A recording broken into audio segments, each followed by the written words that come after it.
नमस्कार साथीहरु, NEPSE daily market update लिएर आइसकेको छु। आज साताको पहिलो दिन आइतबार कार्तिक 27 गते 2079 साल।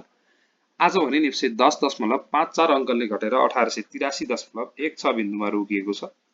इन्ट्राडे ग्राफ अनुसार हेर्ने हो भने मार्केट ओपन भएपछि झन्डै 15 मिनेटसम्म मार्केट केही बढ्ने प्रयासमा रह्यो, एउटा ठाडो वृद्धि पनि देखियो। त्यसपछि भने मार्केट सम्हालिन सकेन है। मार्केट कुन पोइन्टबाट झर्यो भन्ने पनि हामीले ख्याल गर्नुपर्छ कि यहाँ हेर्ने हो भने 11:15 मा चाहिँ मार्केट झन्डै 1900 को बिन्दुसम्म पुगेको थियो, तर 1900 को पोइन्टलाई ब्रेकआउट दिएर माथि जान नसकेपछि मार्केट तल झर्यो। भन्नुको मतलब जुन पहिला एउटा स्ट्रङ सपोर्टको रूपमा 1900 रहेको थियो, अब चाहिँ फेरि यही नै एउटा स्ट्रङ रेसिस्टेन्सको रूपमा रहने पनि प्रष्ट रूपमा चाहिँ देखिन्छ। अब यो कसरी पनि स्ट्रङ छ भनेर हेर्ने हो भने पहिला मार्केटले यहाँ एकचोटी, दुईचोटी, तीनचोटी, चारचोटी सम्म चाहिँ सपोर्टको रूपमा रेस्पेक्ट गरेर बजार माथि गइसकेपछि र एकचोटी यहाँ रेसिस्टेन्सको रूपमा यहाँ कहिले भने हामीले डेट पनि हेर्न सक्छौं 10 अक्टोबरको दिनमा यही पोइन्टलाई बजारले रेसिस्टेन्स बनाएर तल झरेको थियो र अहिले पनि फेरि रेसिस्टेन्स चाहिँ यही पोइन्टले बन्ने निश्चित नै छ। त्यसैले बाइ गर्ने तर्खरमा हुनुहुन्छ भने 1900 को ब्रेकआउट पछि 1900 को क्लियर ब्रेकआउट, त्यो पनि विथ भोल्युम आइसकेपछि बाइ गर्दाखेरि चाहिँ बढी सेकर हुन सक्ने यहाँबाट पनि देखियो। अब अहिलेको कन्डिसन के छ, मार्केट घट्न थालेको पनि आज लगातार 5 वटा रेड क्यान्डल बनिसकेका छन् हैन। एउटा सुटिङ स्टार क्यान्डलबाट सुरु भएको गिरावट झन्डै 100 अंक भन्दा पनि बढी घटिसकेको छ। अब के ग्रीन क्यान्डल बन्छ कि बन्दैन यो फेजमा आएर, त ग्रीन क्यान्डल एउटा बन्दैमा हामीले चाहिँ त्यसमा अब यो माथितिर जान्छ भनेर बाइ पनि गर्नु हुँदैन कि त्यसको पछाडीको सेन्टिमेन्ट के छ त्यो पनि बुझ्नुपर्ने हुन्छ। आज चाहिँ हामी यसको बारेमा डिटेलमा कुरा गर्छौं। त्योभन्दा पहिला चाहिँ मार्केटको समरी हेरौं। आज 77 करोडको कारोबार भएको छ। भोल्युमको हिसाबले हेर्ने हो भने एकदमै न्यून कारोबार भएको छ है। अहिलेको हिसाबमा भने यो कति दिनपछिको न्यून हो भने हाम्रो झन्डै अक्टोबर पछिको सबैभन्दा न्यून हो है। नोभेम्बरमा यो भन्दा न्यून भोल्युम अहिलेसम्म आएको थिएन। नोभेम्बरकै सबैभन्दा न्यून भोल्युम चाहिँ आज आएको छ। अर्को भनेको 20 लाख किता शेयर कारोबार भएका छन्। आजको यस्तो नेप्सेमा 44 वटा कम्पनीका लगानीकर्ताले कमाएका छन्, जसमा पनि पर्सेन्टेजको हिसाबमा हाम्रो मन्दाकिनी हाइड्रो पावर भयो, त्यसैगरी सिंगाटी हाइड्रो पावर, 𝗬𝗢𝗨, OHL यी कम्पनीका लगानीकर्ताले सर्वाधिक कमाएका छन् भने 131 वटा कम्पनीका लगानीकर्ताले गुमाएका छन्, जसमा पनि NUVL, त्यसैगरी MKLV, ALBSL अनि त्यसैगरी MLBBL, CLBSL, समाता यी कम्पनीका लगानीकर्ताले सर्वाधिक गुमाएका छन् र 10 वटा कम्पनीहरू अनचेन्जमा छन्। ENL, KRBL, LBL, NFS, NLG, NRIC, PPL, PROFL, Rapti, त्यसैगरी स्वरोजगार लघु वित्त विकास बैंक है त। टर्नओभरको हिसाबले हेर्ने हो भने शिवमको सबैभन्दा धेरै टर्नओभर आएको छ, त्यसैगरी NUVL, नविल, SBPL र NRIC। भोल्युमको हिसाबमा पनि शिवमको सबैभन्दा धेरै भोल्युम छ, त्यसैगरी SBPL, अपि, SMMF अर्थात सनराइज फर्स्ट म्युचुअल फन्ड, त्यसैगरी रिडी र कारोबारको हिसाबले हेर्ने हो भने पनि शिवमको आज सबैभन्दा धेरै कारोबार भएको छ, त्यसैगरी NUVL, निफ्रा, NLIC र नविल। आज 18,045 ट्रान्ज्याक्सन भएका छन् भने 225 वटा स्ट्रिपको कारोबार भएको छ। अब मार्केट समरी हेर्ने हो भने एकदमै न्यून भइसकेको छ भोल्युम। फेरि पनि लगानीकर्ताहरुमा जुन एउटा कन्फिडेन्स बिस्तारै बिल्डअप हुँदै थियो, यहाँदेखि नोभेम्बर लागेदेखि बिस्तारै कन्फिडेन्स बिल्डअप हुँदै हुँदै झन्डै हाम्रो 2 अर्बको भोल्युम पनि एक दिन क्रस गरेको थियो, तर अहिले फेरि बजार चाहिँ 70 करोडको आसपासमा झरिसकेको छ। लगानीकर्ताहरुमा किन्न जागर छैन। फेरि एउटा के पनि छ भने don't catch the falling knife है। यो भनेको कस्तो भने एउटा चक्कु यदि माथिबाट झर्दैछ भने बिचमा चाहिँ अलि जान्नी भएर चक्कु समात्न खोज्यो भने त्यो चक्कुले चाहिँ हातै काटेर जान्छ कि। अनि अहिले के छ त, गिरावटको फेज चलिरहँदाखेरि गिरावट भइराछ, बिचमा इन्ट्री हान्दाखेरि चाहिँ फस्न सक्ने चान्स धेरै हुन्छ भन्नुको चाहिँ यसको मिनिङ हो। त्यो साइकोलोजीले पनि यो ल अनुसारले पनि बायर आउँदैनन् र सेलरलाई पनि के हुन्छ भने यो सुटिङ स्टार क्यान्डलमा बेचिन, मैले यहाँ बेचिन, ठीक छ यो सपोर्ट ब्रेकआउट भएपछि यहाँ पनि बेचिन, अब त के बेच्नु, अब बढ्ला अनि बेच्छु भनेर उनीहरू पनि बेच्नतिर चाहिँ लाग्दैनन् है। बायरको मूल्य दिनतर्फ चाहिँ लाग्दैनन्, जसले गर्दाखेरि भोल्युम चाहिँ कम हुन्छ। बजार घट्दै जाँदाखेरि भोल्युम घट्दै जानु पनि एउटा स्वाभाविक नै हो। तर अर्को हामीले के ख्याल गर्नुपर्छ भने इन्डेक्स घट्दैछ, RSI पनि घट्दैछ, तर यदि MFI मा डाइभर्जेन्स देखियो भने बाइ गर्न पछि पर्नु चाहिँ हुँदैन। त्यसको लागि सबभन्दा पहिला एकचोटी RSI हेरौं। RSI कतिसम्म पुग्यो भने 45 आइसकेको छ। एकचोटी 60 क्रस मात्र के गरेको थियो, बजार तलतिर झर्न थाल्यो, 50 लाई सपोर्ट लिएन। 50 लाई सपोर्ट लिएको भए हाम्रो यो सपोर्ट जोनमा पनि पर्थ्यो, यहाँ बाइङ अपर्चुनिटी हुन्थ्यो, तर यसलाई पनि क्लियर ब्रेकआउट दिएर तलतिर आउन थालिसकेको छ RSI र 45 सम्म चाहिँ अहिलेसम्म झरेको छ। अब RSI हिसाबले ट्रेडिङको लागि अहिले त्यति उपयुक्त समय छैन भनेर देखिन्छ। तर त्योभन्दा पनि पहिला एकचोटी MFI लाई पनि हेरौं। RSI एक्लै भन्दा MFI लाई पनि हामीले सँगसँगै लानुपर्छ। MFI चाहिँ आज साइडवेजमा रहेको छ। आरएसआई घट्दा पनि एमएफआई साइडेजमा रहेको छ आजको दिन चाहिँ। यदि भोलि पनि कमसेकम पनि एमएफआई साइडेजमा नै रहन्छ अथवा आरएसआई घट्दाखेरि माथितिर चाहिँ एमएफआई जान्छ भने एमएफआईमा चाहिँ एउटा यस्तो डाइभर्जेन्स देखिन्छ भने चाहिँ हामीले यदि विथ भोल्युम पनि है एकदम भोल्युम न्यून आएको छ भने चाहिँ त्यो अलिकति सेक्योर हुँदैन। तर अलिकति भोल्युम हाईमा आरएसआई तल डाउन हुँदाखेरि यदि एमएफआई चाहिँ माथितिर जान्छ अथवा एमएफआईमा चाहिँ डाइभर्जेन्स देखिन्छ भने त्यो चाहिँ हाम्रो लागि एउटा बाइङ अपर्च्युनिटी हुन्छ। यसको मतलब स्मार्ट लगानीकर्ताहरू अथवा स्मार्ट मनी चाहिँ बजारमा फ्लो भइरहेको छ, पब्लिक पार्टिसिपेसन भएको छैन। पब्लिक पार्टिसिपेसन चाहिँ अब अलिकति भोल्युम इन्क्रिज हुँदै गएपछि अलिकति कन्फिडेन्स बढ्दै गइसकेपछि चाहिँ पब्लिक पार्टिसिपेसन पनि आउँछ भन्ने हिसाबले चाहिँ हामीले अर्ली इन्डिकेटरको रूपमा आरएसआई र एमएफआई को कम्बिनेसनलाई चाहिँ लिन सक्छौँ। त्यसको लागि भनिहाले एमएफआईमा डाइभर्जेन्स भोलि अथवा अझै एक दिन मङ्गलबारसम्मको बजारमा चाहिँ यदि एमएफआईमा डाइभर्जेन्स देखिन्छ भने हामीले बाई गर्न चाहिँ पछि हट्नु हुँदैन है त आरएसआई एमएफआई अनुसार। अब क्यान्डल स्टिककै हिसाबको कुरा गर्नु पर्दाखेरि चाहिँ आजको क्यान्डलमा चाहिँ माथिल्लो स्याडो चाहिँ केही लामो देखिन्छ तल्लो भन्दा। यसको मतलब लगानीकर्तामा अलिकति केही एउटा किन्ने माहौल पनि बन्यो इन्ट्राडेमा चाहिँ, जुन हामीले इन्ट्राडे चार्टमा पनि देख्छौँ।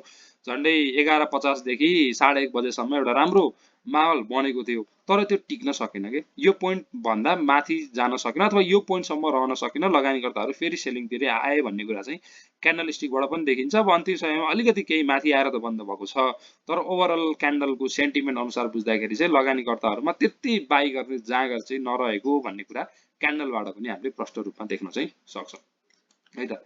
अब एकचोटि यसलाई रिफ्रेस गरेर एमएसिडी हेरौँ, एमएसिडीको स्थिति के छ त अहिले भनेर। एमएसिडी हेर्नु पर्दाखेरि एमएसिडीले पनि झन्डै सेल सिग्नल दिन आँटिसकेको छ।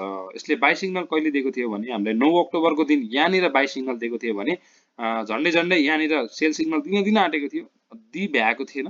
तर अहिले चाहिँ फेरि झन्डै सेल सिग्नल चाहिँ दिन आँटिसकेको छ। एमएसिडी लाइन सिग्नल लाइन झन्डै हिस्टोग्रामको निकै नजिकसम्म पुगिसकेका छन्, तर अझै पनि दुवै लाइन चाहिँ हिस्टोग्राम भन्दा माथि छैनन्। सिग्नल लाइन अझै पनि तल छ र यसले चाहिँ यदि माथि नै क्रसओभर दिएर तल नआइकन अर्थात् नेगेटिभ जोनमा नआइकन फेरि माथि नै बाई सिग्नल दिन्छ, अर्थात् किनभने इन्डेक्स अनुसारले हेर्ने हो भने हामी फेरि 1883 को पोइन्टमा आइसकेका छौँ। यो भनेको एउटा बटम एरिया मार्केटको लगभग बटम एरियाको आसपासमा आइसकेका छौँ। मार्केटले अब इन्डिकेटर अनुसारको सेल सिग्नल आउँछ, तर साइकोलोजी अनुसार अनि क्यान्डल प्याटर्न अनुसार यो अनुसार हेर्नु पर्दाखेरि चाहिँ एउटा बाइङ सिग्नल चाहिँ आउन सक्छ, तर इन्डिकेटरले चाहिँ सेल नै भनेको हुन्छ। किनभने एमएसिडीले पनि देखियो नि, अब यहाँ सेल सिग्नल दिने एकदमै तर्खरमा छ। भोलि पनि बजार यति घट्छ भने एमएसिडीले सेल सिग्नल दिन्छ, तर इन्डेक्स अनुसारले हामी कहाँ छौँ त? इन्डेक्स अनुसार त हामी बाई गर्ने जोनमा छौँ। त्यसपछि लगानीकर्ताहरू बाई गर्न थाल्छन् अनि केही लगानीकर्ताले यहाँ बाई गरेर यो तोडिएर यो रेसिस्टेन्स तोडेर यहाँ माथि आउँदा इन्डिकेटरले बाई दिन्छन्। त्यतिखेर यहाँ किनेकाहरूले सेल गर्ने बेला हुन्छ अनि हामी ठ्याक्कै किन्छौँ अनि यहाँ तल किनेकाले सेल गर्ने बेला हुन्छ अनि इन्डिकेटरले बाई सिग्नल दिएको थियो किने, नेपालमा त इन्डिकेटर कामै छैन, नेपालको लागि त इन्डिकेटरै होइन भन्छौँ क्या हामी। त्यही भएर एउटा बियरको फेजमा बुल आउँदाखेरि कहिले पनि ठाडो बुल आउँदैन है। अगाडिको हिस्ट्री पनि हामीले हेर्न सक्छौँ। अगाडिको हिस्ट्री पनि हेर्ने हो भने हामीले यहाँ प्रष्ट रूपमा देख्न सक्छौँ। बुल आउँदाखेरि एउटा बुल पछि बियर पछि बुल आउँदाखेरि मार्केट यत्रो टाइमसम्म चाहिँ एउटा साइडवेजमा रहेको छ कि यो पनि हामी एउटा साइडवेजको एरियामा छौँ। मार्केट यही सेरोफेरोमा घुम्छ, त्यसैले बाई गर्ने चाहिँ ठ्याक्क 1800 को आसपासमा पुगेपछि बाई गर्ने, 1900 2000 को आसपासमा पुगेपछि सेल गर्ने। यो तरिकाले हामी अगाडि बढ्यो भने चाहिँ अहिले कमाउन सकिन्छ। अलिकति मिड टर्म गर्छु भन्ने हो भने अब हामीले जहाँ किन्यौँ 1 महिनासम्म 1-2 हप्ता बढ्छ, 1-2 हप्ता घट्छ अनि लास्टमा चाहिँ हामीले जहाँ किन्यौँ त्यही फेजमा चाहिँ आएर बन्द हुन्छ भन्ने चाहिँ हामीले यो overall bear psychology bull psychology पनि बुझ्नुपर्ने हुन्छ। मैले यो साइकोलोजीको कुरा पहिला पनि गरेँ। लगानीकर्ताहरूमा यो घट्दै जाँदाखेरि चाहिँ मैले अलिकति पहिला बेच्नुपर्छ है, मैले बेच्नुपर्ने रहेछ है, मैले त नबेचेरै घाटा भयो, हेर अस्ति बेचेको भए त्यत्रो फाइदा भएको थियो, राखी जतिमा किने त्यतिमै आयो, अब त म एकचोटि फाइदा होस् बेचिहाल्छु भन्ने साइकोलोजी हुन्छ कि। त्यसपछि एउटा बुलिस मारुबुजु अथवा एउटा राम्रो बुलिस ह्यामर क्यान्डल बन्छ भने लगानीकर्ताहरू चाहिँ झ्यामझुम बेच्दिहाल्छन् कि त्यसमा। अनि फेरि के हुन्छ, त्यो ड्रामाले गर्दाखेरि फेरि डाउन ट्रेन्ड कन्टिन्युएसन हुन्छ। यो अनुसारको चाहिँ साइडेजमा चल्छ। यो चक्र नतुडुन्जेलसम्म चाहिँ हामीले यो सपोर्टको जोन जुन 1800 को आसपास 1810 20 30 सम्म पुग्यो भने बाई गर्ने, 1970 क्रस गरेपछि चाहिँ सेल गर्ने हैन। यसरी चाहिँ हामीले स्ट्र्याटेजी बनाएर अगाडि बढ्यौँ भने पनि कमाउन चाहिँ सकिन्छ। साइडेजमा कमाउने तरिका पनि यही नै हो। इन्डिकेटर अनुसारले चल्यो भने चाहिँ हामी फसिने काम मात्रै हुन्छ। अब प्राइस एक्सनले किन्नुपर्ने अवस्थामा इन्डिकेटरले सेल दिन्छ, हामी त्यतिखेर निस्किन्छौँ, किन्नुपर्ने बेलामा निस्किन्छौँ। अनि प्राइस एक्सनले किन भनेको बेलामा हामी निस्किन्छौँ, प्राइस एक्सनले बेच भनेको बेलामा चाहिँ हामी फेरि किनिरहेको हुन्छौँ, किनभने इन्डिकेटरले त्यतिखेर बाइ सिग्नल दिन्छ अनि ठ्याक्क हामी कहाँ फस्छौँ, टुप्पोमा फस्ने काम हुन्छ कि। त्यही भएर त्यो पनि हामीले ख्याल चाहिँ राख्नु पर्यो। पाराबोलिक सार जुन हाम्रो अर्ली इन्डिकेटर हुन्छ यसले पनि आजदेखि बाइ सिग्नल के अरे सरी सेल सिग्नल चाहिँ दिइसकेको छ है। यसले कहिले बाइ सिग्नल दिएको थियो भने 1 नोभेम्बरको दिन हामीलाई यहाँनिर बाइ सिग्नल दिएको थियो भने आज चाहिँ यसले यहाँनिर सेल सिग्नल दिएको छ। यदि पाराबोलिक सार अनुसारले हजुरले बाइ गर्नुभएको थियो भने डिसिप्लिन ट्रेडरको आधारमा चाहिँ हजुरले सेल गर्नुपर्ने चाहिँ देखियो पाराबोलिक सार अनुसारले चाहिँ है त। अब इन्डिकेटरले सेल सिग्नल दिए पनि म हजुरलाई चाहिँ अहिले त्यति बजारबाट निस्किन चाहिँ सल्लाह दिन्न, किनभने हामी चाहिँ अहिले बजारबाट निस्किने ठाउँमा छैनौँ कि कुन ठाउँमा छौँ भन्ने पनि हेर्नुपर्छ। अब यहाँ पनि सेल गरिने यहाँ पनि सेल गरिने भने अहिले यहाँ बजारबाट निस्किँदा चाहिँ त्यति उपयुक्त नहोला, रिस्क भन्दा चाहिँ सरी रिवार्ड भन्दा चाहिँ रिस्क नै अलिकति धेरै चाहिँ देखिन्छ। अनि अर्को ल हजुर ठिक छ, हजुरले यहाँ बेच्नुभयो 1883 छ, 1880 सम्म हजुरले बेच्नुभयो, 1890 सम्म बेच्नुभयो, मार्केट पनि घट्यो ठिक छ, 1850 सम्म पुग्यो अरे सपोज हैन। हजुरलाई त के हुन्छ ल ठिक छ मार्केट घट्यो मैले सही टाइममा बेचेछु भन्ने एउटा हुन्छ, तर हजुरले फेरि 1850 बाट यदि मार्केट बढ्न थाल्यो भने 1850 मा त किन्नु हुँदैन नि त, बढ्न पनि कुर्नु हुन्छ नि। त्यो हुँदाखेरि चाहिँ हजुरको किन्ने जोन चाहिँ यही 1880 90 अथवा 1900 पछि नै हुन्छ कि, त्यतिखेर झन् महँगोमा पनि फस्न सकिन्छ। त्यो हिसाबले हेर्दाखेरि चाहिँ अहिले बेचेर बजारबाट चाहिँ निस्केर त्यति फाइदा चाहिँ देखिएन हैन। अब निस्किनु पर्ने टाइम चाहिँ अलिकति अगाडि नै थियो। अब यो सुटिङ स्टार क्यान्डल थियो, इन्डिसिजन क्यान्डल, यहाँ ब्रेकआउट भइसकेपछि यही यो मोरोबुजुको डाउन भएपछि यहाँ यो स्ट्रङ सपोर्ट ब्रेकआउट भएपछि यहाँ धेरैवटा मौका दिएको हो कि बजारले बेच्नको लागि। अब यहाँ पनि निस्केका छैनौँ भने अहिले बजारबाट निस्किन चाहिँ त्यति उपयुक्तसम्म चाहिँ छैन है। ल अब अरु इन्डिकेटर अब इएमए क्रसको हेरौँ एकचोटि। इएमए क्रसले सेल सिग्नल दिएको छ कि छैन भनेर हेर्ने भने इएमए क्रसको 926 ले पनि भोलिको दिन चाहिँ क्रुसियल मानेको छ।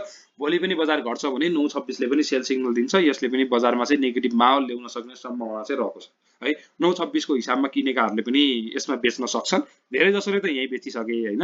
अलि रहे परेको पनि यो एमएसिडी इएमए क्रस यी इन्डिकेटर हेरेर बाइ गरेका पनि अलिकति सेल आउन सक्छ भन्ने कुरा हो। अझै पनि सेल सिग्नल चाहिँ आएको छैन, भोलि पनि बजार घट्छ भने चाहिँ यसले पनि सेल सिग्नल दिने चाहिँ देखियो 926 ले। अब एकचोटि 520 को हेरौँ, एकचोटि 520 को स्थिति के छ भनेर। 520 को हेर्ने भने पनि 520 ले पनि भोलिलाई नै कुरेको छ, एकदमै ग्याप एकदमै न्यून भइसकेको छ। भोलि बजार घट्छ भने इएमए क्रसको अर्ली इन्डिकेटर जुन हामीले डेथ क्रसओभर पनि भन्छौँ, डेथ क्रसओभर पनि भोलि आउने चाहिँ देखिन्छ।